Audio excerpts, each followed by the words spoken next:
LeBron James fans, it's like fighting lions and tigers. But we're going to get to that. We're going to get to the LeBron James situation, KD, the video, all of that. We got a few things we're going to cover. We're going to try not to keep it too long, but it's going to be a hell of a show. Got a few things to address. Houston Rockets, Sheppard, we're going to get into that situation. How he just took control, looked real good heading into the season. Got some games left. We also going to talk about Jalen Green. He had his press conference for the Phoenix Suns. Remember, this is the guy who got traded for KD. Now he's with a new organization.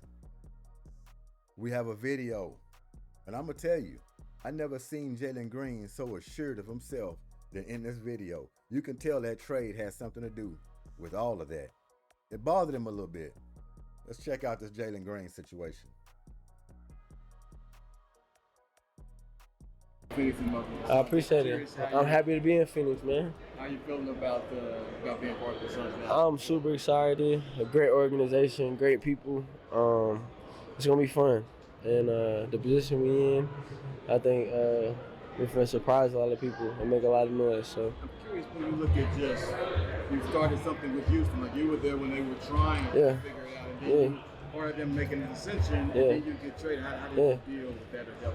I mean, it hurts. Houston is home to me and forever will be home to me. I started, my NBA career there, and I've, built a lot in that situation. So, obviously, it was sad to leave, obviously, but it's a business though. You gotta understand that when you coming into the NBA, and I'm just thankful that I have the opportunity to play basketball again, for another team that has. You see his approach a little bit. He assured of himself, talking a little faster pace, a little more bass in his voice. We didn't get that in Houston. Every time he had a press conference or a reporter's in his face, he's kind of soft-spoken, passive-aggressive. See, all it takes sometimes is for you to go through something. Jalen Green has woke up now. He was in his little dream world before getting drafted to the Houston Rockets for 4 years, going through what he was going through. He thought he was going to be a Houston Rocket forever. Yeah, he might have heard about the trade rumors and all that stuff going on, but it wasn't really reality to him until he actually got traded. He thought it was a possibility he'd come back this season after that bad performance in the playoffs. He was hoping he'd get another shot at it. So when he got traded for KD, that caught him by surprise. It was like, whoa. So he's feeling like, man, they didn't think I'm not good enough. I had one bad playoff game and then they shipped me off to another franchise. So you can understand how he's feeling. Maybe slightly betrayed a little bit, but he does understand it's a business. But I'm telling you, it woke him up. I think this is going to be better for him in the long run. I hope he turns into an all-star type of player. But I guarantee you, whatever Jalen Green has to offer, okay, you're going to see it next season with the Suns. He has a lot to prove. A lot to prove. He understands that. He understands it. He had a lot to prove when he was in Houston. He understood it then, but this is something different. Your career is on the line now. Not only that getting traded was a big possibility for you and it happened, but now are you able to stay in the league? Can you earn a living? Can you fit in? That's how big it is for him now. So if he goes to Phoenix and you see the same stuff he was doing with Houston, it's going to be hard to sell for another team to go calling for him, trying to get him to another franchise. It's not going to happen that easy. The man going to find himself overseas somewhere if he don't watch it. So I'm rooting for him. But you can tell right now that it's about business. He's talking about business now. His approach is totally different. Been in the playoffs, been to the finals, and winning basketball in general. So yeah. I'm curious, just when you look at you and Devin, both of you can obviously score with the ball. And the question of how can these two work together? Can you answer that? I mean, we are two people who are gonna accept a double team and be able to play off each other. So when you look at something like that, it's like we're two people who know how to score the basketball. We're two people who know how to attract the defense, and everyone's gonna shape around us. So, I mean, when we're doing something like that, you got to pick who you want to score tonight. And me and him both is going to be a deadly scoring duo, no matter what the situation is. So it's gonna be fun. It's gonna be exciting. People are gonna say what they're gonna say, but this is a great opportunity for, I think, for myself. And it says it's gonna be a scoring deadly duo against him and Booker. At least that's what they're gonna be hoping. Because if he can push this out of his memory and look at it as starting fresh, which I'm pretty sure you have no choice. You have to do that. Everything that happened with Houston, you got to erase all of that stuff. This is a new beginning. And he is a deadly scorer. Just not consistent, but he's deadly. We all know when Jalen Green got it going, he can rally a team.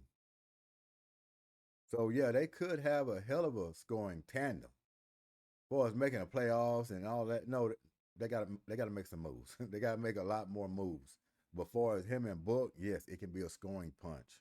So we're going to be rooting for him. But that's all I'm saying. You see the confidence that he has. He wasn't talking like that in Houston. Scoring threat, boom, boom, I'm going to do this. We're going to do that. Take care of this. He was nothing like that. Nothing like that at all. So wishing the best. Yeah, for sure. I mean, the hunger's already there. I made it to the playoffs already as it is. I may not have performed how I should have performed, but at the end of the day, the goal is to be in the playoffs every year. And I got a taste of it now, and there's no reason I shouldn't have had to go to get back. What's it like coming to a team that obviously wanted you, tree to get you in? They're ready to capitalize on that. He's been sending me film. He's already been breaking down the offense. So yeah, I know what he wants from me, and I know what he needs me to do, and that's what we're gonna do. Jalen, some of the questions already hit on it, but what'd you learn specifically about building up a program in Houston and what it takes to establish a culture, establish an identity like Phoenix wants to do this year? I just understand the winning side. Shout out to Coach Ime Udoka. He didn't installed into me that winning is more than just scoring in basketball. Defensively, playing hard, and just being engaged through the whole game. I learned that from over there, and I'm gonna take that and carry it to Phoenix. So just winning basketball in general is what we're finna bring over here. A big part of your game is getting in the basket. How much pride do you take in being able to take anyone off the dribble and get to the rim? I take a lot of pride in it. We take it to the rim. We can still add a lot more to the game. We can add the midi. We can add the three. That should be good enough. So just hoping he reforms his game. Sounds good. He's in a happy place now. Your own happy place. So wishing Jalen Green good luck. That's all we can do. As Houston fans, just wish the man great luck. Because you never know. Years down the road, he might spiral right back to Houston. Again, it happens. We done seen players come back.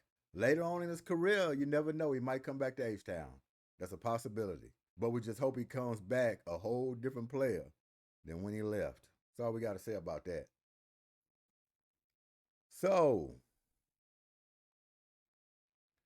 LeBron James and KD situation, huh?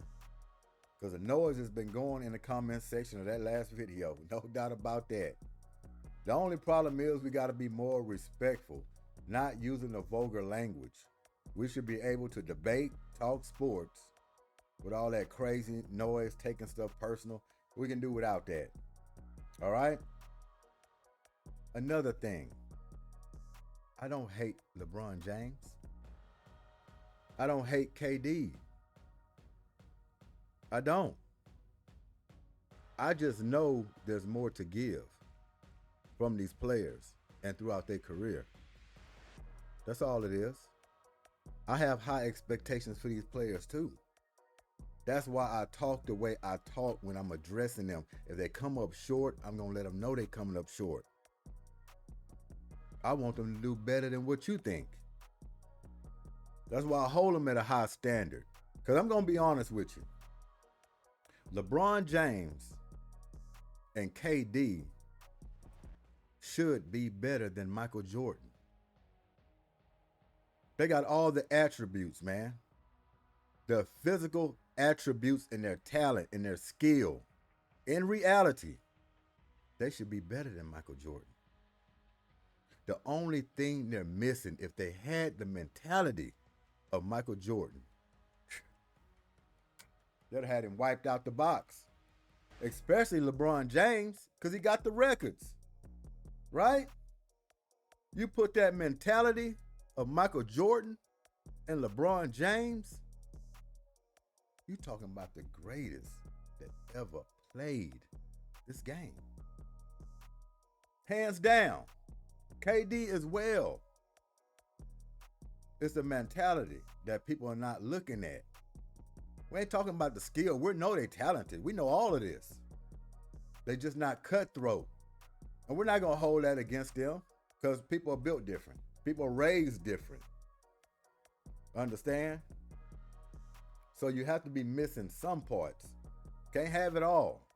As far as Michael Jordan, maybe he could have been a better teammate and, patting you on the butt, sweet talking you, bringing you along a lot easier than being so aggressive, using demeaning language at times to get the job done.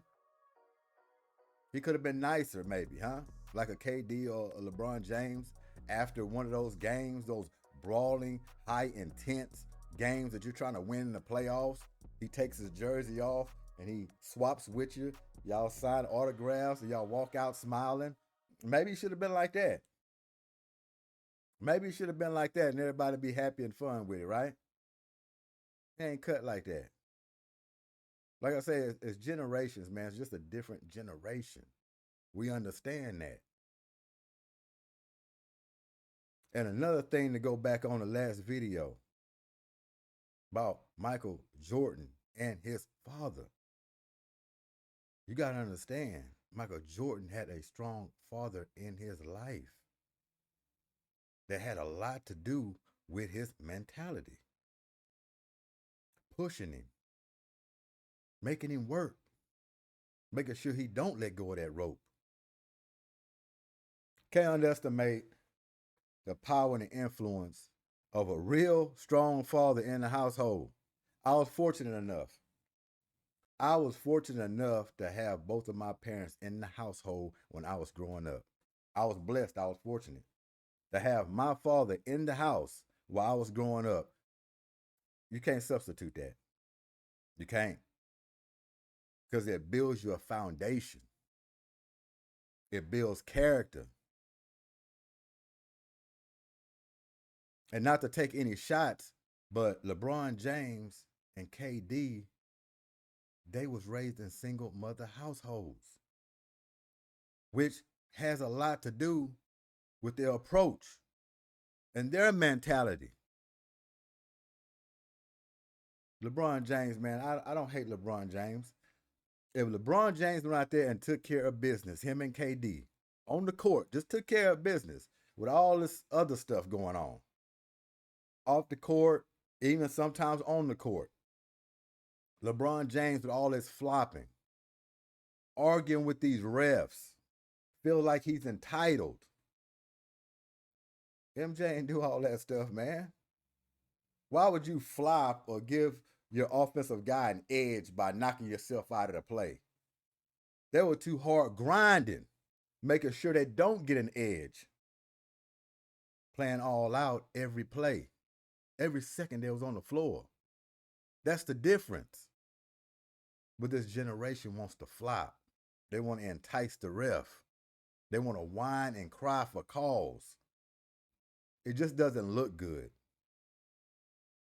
So most of this is just body language, demeanor when it comes to KD and LeBron James. That's all it is. It's the approach that they're taking that makes it look bad, because when you're sitting on the heir of the throne, you call yourself the king, the chosen one.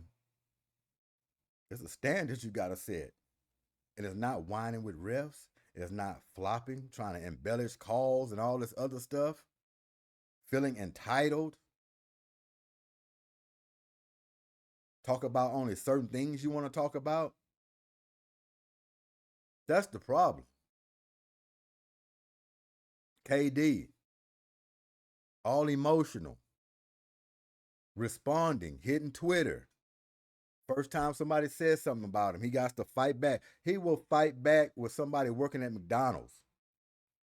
Back and forth. And no knock on anybody working at McDonald's. However you got to make a living, that's what you got to make a living doing. Whatever's going to pay the bills. I understand that. Shit, I used to work at Popeyes. All right?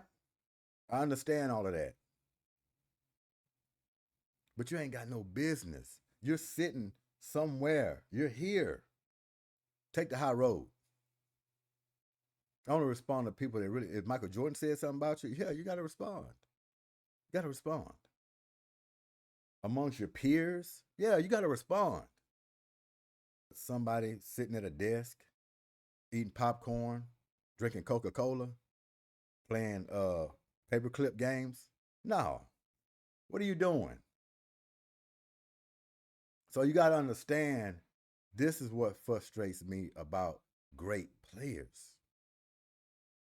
And like I said before, LeBron James and KD should be a lot better. Their careers would have surpassed Michael Jordan, even if they came up short on rings, because that mentality would have been there. You'd have said, oh, yeah, these guys here, man, they coming with it. No games, no holds barred. They going out there giving people that work, and they serious about their business. But I understand, like before, new generation. I understand it. New generation.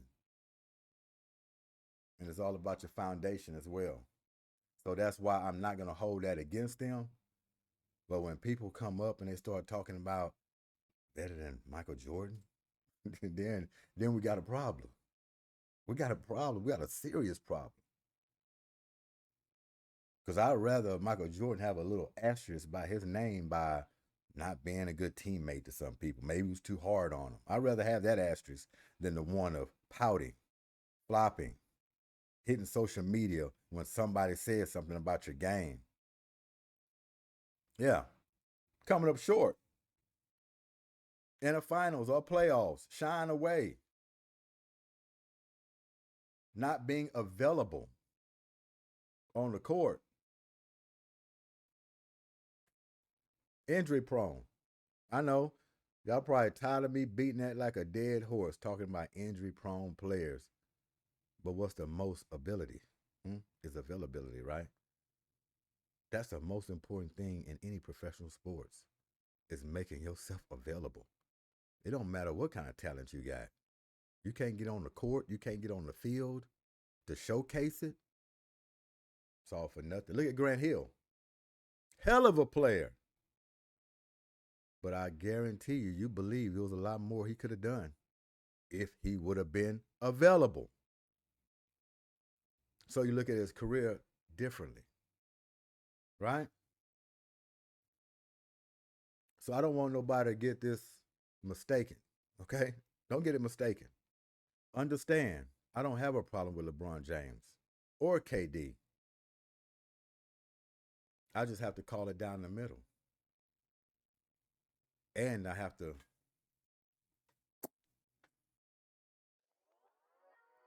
line them up. Got to line them up.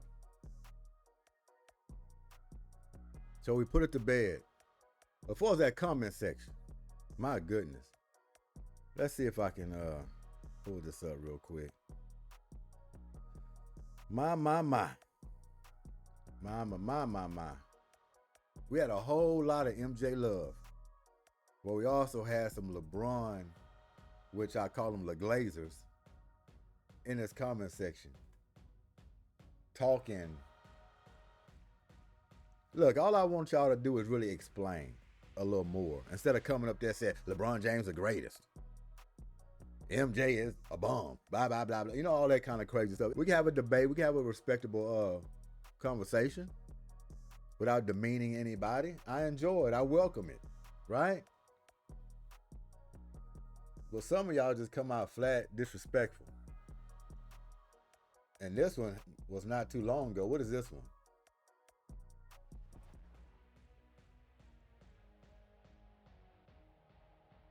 Like this one here. This is totally disrespectful right here. And obviously he didn't, I did send a comment. I pinned the comment, said, cut out the cuss words, be respectful and all that kind of stuff. He didn't curse on this one, but it's still disrespectful. This guy said, talk about exposing yourself. I just realized Braun and KD don't have a dad. Now that is sad. See, now that's just totally disrespectful. I'll probably end up taking that completely off, or I'll send him a message. But like I say, keep it respectable. No vulgar language. Keep it clean. Can you get a little, should I say, edgy? Yeah, you can get a little edgy. But this right here, no, we can't do that. We can't do that. So, Lamano Lee, I haven't responded to that one, but he says, so whose fault is that, bro? The media? No, it's LeBron James and KD's fault. It's not the media. Not the media. Because if you go out there and just take care of your business, it won't be anybody's fault. Nobody's. You don't give them anything to jump on, you don't have no problem. Maybe LeBron James calls himself the king, the chosen one, which he well can do that. He has the right. And he has the game to back it up. But when you add pouting to the king and the chosen one, when you add flopping to the king and the chosen one, when you add being entitled to the king and the chosen one, that's when you're going to catch some hard slack. Just saying. Just saying. All right? And for us KD, when you decide to go to a team that put that paddle to your behind, that ain't the media. That's you. You made that decision. So hopefully, Lamano Lee, that answers your question. Like this one here, Zohan Crush. All he said, and I think he dropped a few more comments later on down here, but he says a lot of MJ fans are old and senile. That's it. Whole bunch of laughing emojis, a few thumbs down. That's it. No explanation, no nothing. That's just trolling. I just look at that as trolling, which a lot of them in here are trolling, if you ask me. When you don't have no explanation, you just drop something in there. Either you just hating, just trying to stir up something, but it's all trolling. That's all it is. And it's crazy because I never looked at myself as old and senile, but I'm telling you, man, I remember when I was the young guy of the bunch. And even now, it's crazy to me because people calling me OG and all this kind of stuff, old, senile, and I be looking at myself like, has time flew that fast? You know what I'm saying? And I feel so good. I feel good. But when you have people say old and senile and OGs and all this other stuff, where's that other comment guy put in here talking about OGs? It's crazy. But senile is those LeBron James fans, no doubt about that. Because it's in plain day. You can see it. I already told you he has the talent, him and KD, to be the greatest who ever played this game if this was right. The mentality, man. Go out there, look to take them out. Forget all that funny stuff on social media. Let's go win some ball games. Line them up, we're going to knock them down. I don't want to be your friend, right? We ain't exchanging jerseys. We're not going to buddy up in the offseason and say, hey, come join us. We ain't going to do none of that.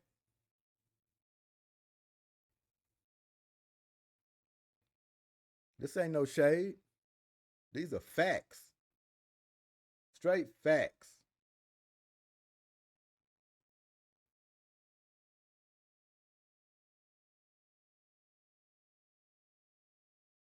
And who is this guy? Will 8717.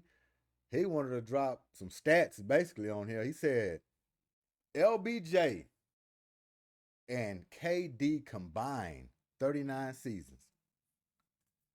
6 finals MVP between the both of them. 5 league MVPs for the both of them. 5 scoring leader. 5-time scoring leader. 6-time all defensive. No defensive player of the years for either of them. Remember, this is combined as 2 players. This is what you have. 6 finals MVPs between the both of them.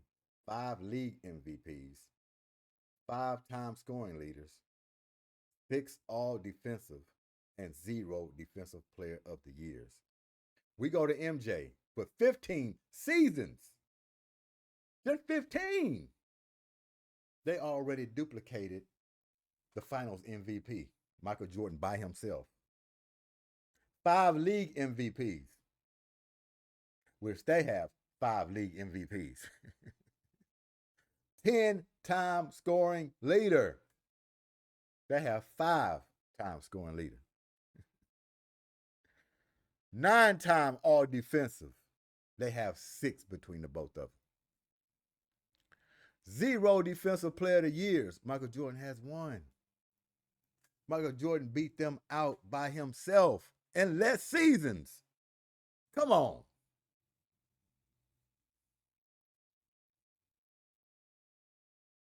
Marwell, if I'm not butchering your name.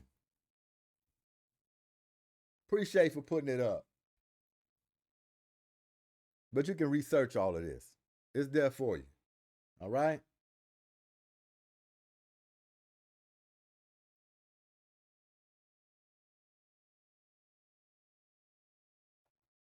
Got Tucson, Bandit, and he wrote some stuff. I mean, I'm talking about paragraphs of paragraph. I'm not going to read all of that stuff, but hey, he was dropping some knowledge too on it. He was dedicated in getting his point across, no doubt about that.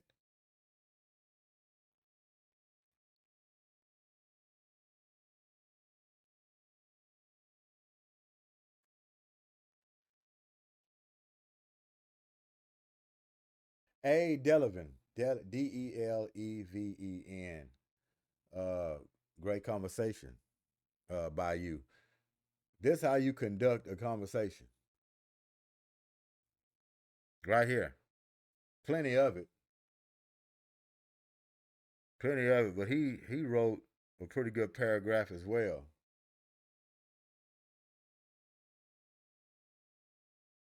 Andre McCaney. He said, how is James a clear number 2 over Jabbar? See, some people not even putting him over Kareem Abdul-Jabbar. Y'all just skipping over a lot of people.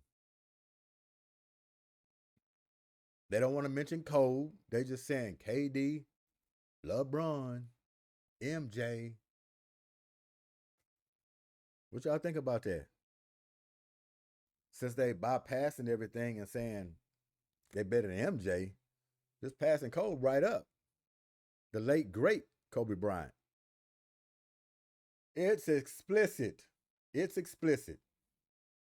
And one thing, you wrote a lot too, but one thing I want to say to you, sir, because you come in here and basically you're lying. Where is that comment? Talking about, I'm removing your comments. Seriously? You got to make up something like that? Your comments are still here. They're still here. Right here. I honestly believe that meaningful debate only happens when both sides are heard. But it seems like my comments are being removed because they don't align with your perspective. How can we have an intellectual discussion if only one side is considered? It feels like there's a contradiction in what you're saying, and it seems like your emotions are getting in the way of an actual conversation. I'm trying to engage in a genuine, thoughtful discussion about basketball. You let your pride and your feelings get in the way. Sir, it seems like you letting your pride and feelings get in the way. I replied to almost all of your comments. I responded. Not only that, I haven't removed any comment that you posted. What are you talking about, sir? Huh? Seriously, what are you talking about? You're lying. See, stuff like this is easily for you to get blocked or just completely erased. I should go and erase all of them after that. Really, I should. Don't be lying, man. I responded to all your comments. Now, all because of mine didn't align with yours or I didn't agree with you on a lot of them, don't mean I'm going for my own perspective and I'm just throwing yours in the garbage. If you don't agree with me, I'm showing you to the side. Where? Because after I called you out on it, obviously you stopped talking. You knew you was in the wrong. Don't be lying like that, man. Integrity is a must. Once you ruin that. But that's the comment section.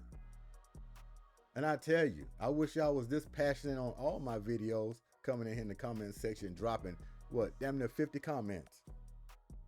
Y'all are very passionate about this MJ and LeBron James thing, ain't y'all? Man, goodness. With KD, y'all came out the woodworks. But to make it perfectly clear, I don't have nothing against LeBron James. I don't have nothing against KD. All right? Always mentality. Because those guys should be surpassed Michael Jordan by now. If that mentality was right, they wasn't bouncing around trying to win rings. Buying in with one team, trying to bring the talent there. Draw enough attraction to where players want to come play with you no matter where you at. And keep the pressure on the front office to make sure they keep bringing you that talent. Super Saturday. And we out here getting all aggressive, talking smack, ruining this day. Hopefully it don't run into a slouchy Sunday, but still, we'll end it there. Because I want to put it to bed as far as this MJ and LeBron James situation. I understand it moved a lot of people.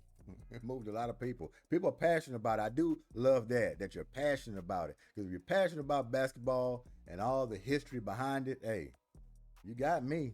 We can talk all day long about it.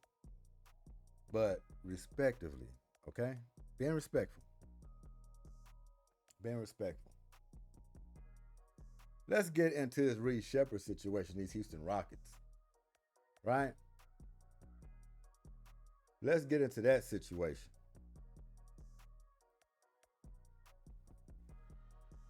Houston Rockets. And the reason why they lost that game, they came out flat. Very flat. And sloppy. It almost seemed like they was caught by surprise. Like, hold on, we're playing a basketball game? I thought we just ended the season. We got to lace them back up? That's what it looked like. Damn, they didn't know half the team that was out there. I'm looking at names. I'm like, where he come from? Who was that? Nobody called me or knocked on my door and said that I want to run. But seriously, they just came out not ready. Once they settled in, and I think they're going to be all right. All right, they playing the Detroit, and they better come with their game on that one because Detroit Summer League, they balling. They are balling. Then they're going to have a back-to-back. All right, starting tomorrow. Sunday and Monday, I believe. But once they get settled down, got their feet up underneath them, then you saw a better game. But that just to show you, as terrible as they played throughout, turning the ball over consistently, offensive rebounds they're giving up. When they could have got themselves a rhythm, sealed the deal, they still had a chance at the end. And what was the Achilles heel? What they've been doing all game long? Turning the ball over. Can't even get a shot off. What? Look, I'd rather just throw that ball up in the sky somewhere. You don't want no 5-second call. That's the worst thing you can do in a last-second situation, trying to win the game, tie the game, whatever. You do not want to be holding on to a ball and can't find nobody. Because I'm going to tell you, When the game on the line, you just roll that ball out there. I don't care if you hit somebody dead in the chest from the other team. Get that ball out there. You want it live. You want something to happen. Because he could have probably stole the ball, then turned around and slapped somebody in the back of the head, and he would have had a technical, but he still had the ball, and you shooting the free throw. At least you add one more point. Something. You don't know what could have happened. It could have been a little scrum. Y'all could have picked it up, jacked something up, and the ball could have fell. Tie the game. And I bet Emu Doak was sitting over there. I know a summer league. Saw Raphael Stone as well. Few players. No KD. I don't believe, but he probably show up tomorrow. One of these games, I'm pretty sure you'll see him on the sideline. But yeah, I'm looking at body language of Emu Doak, and he probably was like, whew. My goodness. I'm glad this is summer league. Because I saw him calling the timeout. What's going on? So I think they'll be all right. I really do. Playing as terrible as they played, handling that ball and still have a shot in the end, that speaks a lot. But this Reed Sheppard, I think he's answering questions right now. I don't think we have to worry about Reed Sheppard. He looked good. And the main thing that I love from him in this game, he unloaded the clip. Yeah, he was shooting. What we got with Reed Sheppard? Reed Sheppard, 28 points, right? Well, we got stats up here. Y'all can see it, 28 points, 6 threes, 4 assists, right? The man had 8 rebounds. Little old Reed Sheppard. 4 steals. Come on now. 3 blocks. The man out there playing defense. Did y'all see him jumping the passing lanes, bodying up people? On one play, looked like he was Deion Sanders on a overhead throw. Look, man, Reed Sheppard, he already said he'd been working on his defense. What he said, 30, 40 minutes straight defense at one practice. Without shooting the ball, handling just straight defense. Showing you he's dedicated.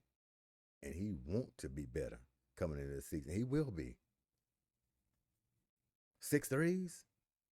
Continued to shoot. Got hot.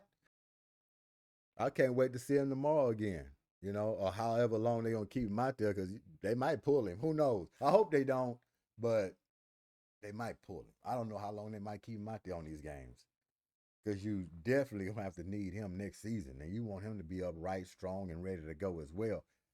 Play him until one game left and sit him out. I don't know what the plan is, but the guy is ready to go, and I like the run that he's getting. Nate Williams, my goodness. Can you hit a jump shot, sir? You're a likable player too, but man, you was broke as broke can get. You was more broke than a vase at the edge of a dining room table. That's how broke you was. Find your shot. You had some great looks. Look at Chandler. Chandler, 22 points, right? Oh, Chandler. 5 rebounds, 3 assists, 7-14 from the field.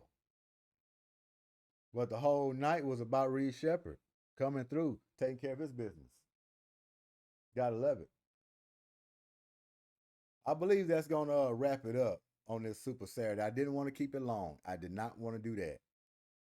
Did not want to do that. I know everybody busy. You finally get a weekend. You got stuff you want to do. There's no doubt about that. You got stuff you want to do. All right? So is it anything else? Oh, yeah, new subscribers. Appreciate it like always. We're ticking it up. Where we at? 622, 23, something like that. We're edging closer. Continue to hit the subscribe button, especially when you come in, hit the like button. I don't think we do that enough. And I wish I had the graphic. I'm not going to pull it up now, but most people that are watching the content are not subscribed. I don't know what the percentage is, but it's way off balance. Y'all enjoy y'all Super Saturday, and I appreciate it. I really do. Thanks for your time. All the usual. G.S.Q.H, Goodymo Sports Quick Hits. Comment section. Chill out. We're going to be all right. Know you want to get your point across. But I hope you get your point across on other videos too, because y'all been quiet lately. But I talk about LeBron, James, and KD, y'all came out the woodwork.